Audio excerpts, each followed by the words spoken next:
now we're going to go on to the front quarter of the animal. The first thing we're going to do here is bone this neck out. As I told you in the beginning of skinning, I love this roast as this neck as a roast because I'll tell you why. This is one that you can throw in the crock pot, leave cooking all day long, and it's not going to dry out on you. It's an absolutely great roast to put into the crock pot. All we do here, start again. Right at the esophagus, you'll see this is meat. Once again, all we're doing, tip of the knife coming down. What I'll do is come back in here. You can see the esophagus. Pull that out of there.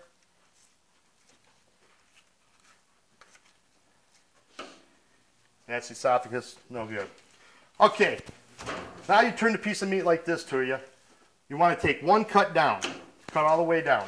Now what you got here is a bunch of vertebrae that are coming like this, in and out, in and out. So all you want to do is continue to slice. You're going to hit the top of one, then we're at the bottom of one. Top of one, bottom of one. And this is the neck. Now all you want to do is continue to roll that like that. Up and down, up and down. You're just rolling this out of the whole neck. As you can see, this goes up a little farther there. And then come back down and do the same thing. In and out, in and out. This is an excellent piece because the guys from Dead On, they had an excellent shot. Did not wreck any meat at all, as you've seen on the previous clips. What you want to do here is take this, what we call, actually it's the central nervous system there. It's the spinal cord. Thank you, Ronald. I'm not a doctor, I'm a meat cutter, but that was the spinal cord. You can see a perfect piece of meat. All we're going to do from here, it's already been cleaned up. Roll it and just leave it like this. Throw it in the crock pot with a lot of liquid. It makes an excellent, excellent roast. Okay, we're at the part now we're going to take the shank. We start with the shank. You can see right here, another joint. We're going to take our knife, start right there, follow that bone down. You can see I'm just using the tip of my knife. Come back in there's a little bit of more cartilage. Break it, and what I do is come right straight down. Take that piece of meat right off. In the meanwhile, you can see that sinew right there. Pull it off. Whenever you come across that kind of stuff, that it's hanging like that, make sure it comes off. And see, then you have a clean piece of meat that's good for grinding. This kind of stuff is not going to hurt. But this kind of stuff on the top is going to hurt. You do not want that in your grinds. And you can see right here, I took the tendon off here, but a lot of times there's a tendon right in there. I took it off at the bone, but if there's tendon there, never grind a tendon. I guess that's a tendon. Once again, I'm not a doctor. You can see here, this bone runs up here.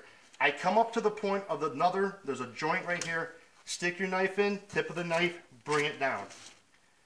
And once again, all you're doing is coming down, following the bone, and clean it up. You come back on the other side here, cut. I twist the meat, just for the convenience of it. Come down, back over.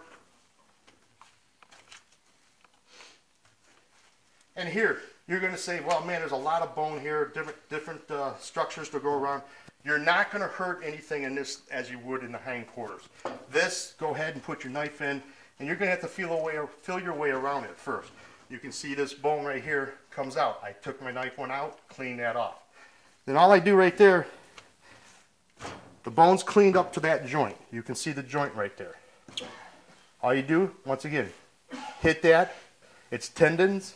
They're holding that together, and it just comes right apart. That part's done. Clean it up a little bit more here. You can have more access to the fat, and a little bit of veins that are running through here. Clean that stuff up. And then we have what they call the paddle bone. Now that's the back side. When we took the shoulder off, that's the side that's closest to the rib section. It's a thin piece of meat there. Once again, start up here at the top where that joint was. Put your knife in there. This is where you want to use the tip of your knife. Follow that down. Just hug the bone. You're not going to hurt nothing. And that'll peel right off for you. That's nothing but for grinds. Again, there's a piece of tendon there. Take it off with a clean piece of meat that we can grind. I turn it back over. Once again, you can see this line here. This is part of the shoulder blade bone. If you take that and follow that just on the other side of it, you see I just, on the other side of that white line, follow that down. It's a straight shot there.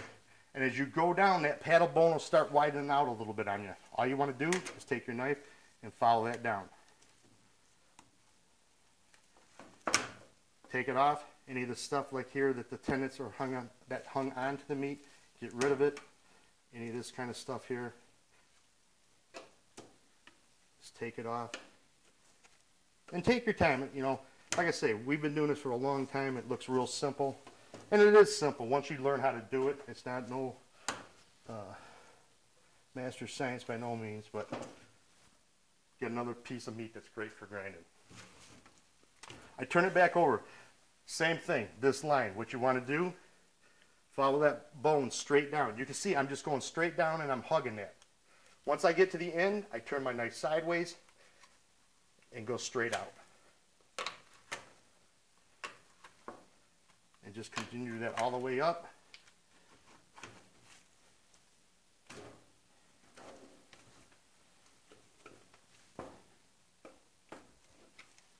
And there you got the paddle bone, which is the shoulder blade bone. That's the bone that everybody complains that they shoot a little bit too far to your left or right up to the front of the body. That's what you're hitting with your arrow. It's the blade bone.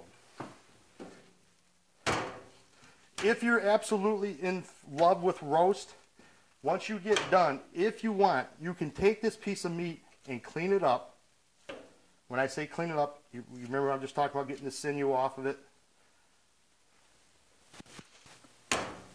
Clean the other side up. Just square it up a little bit.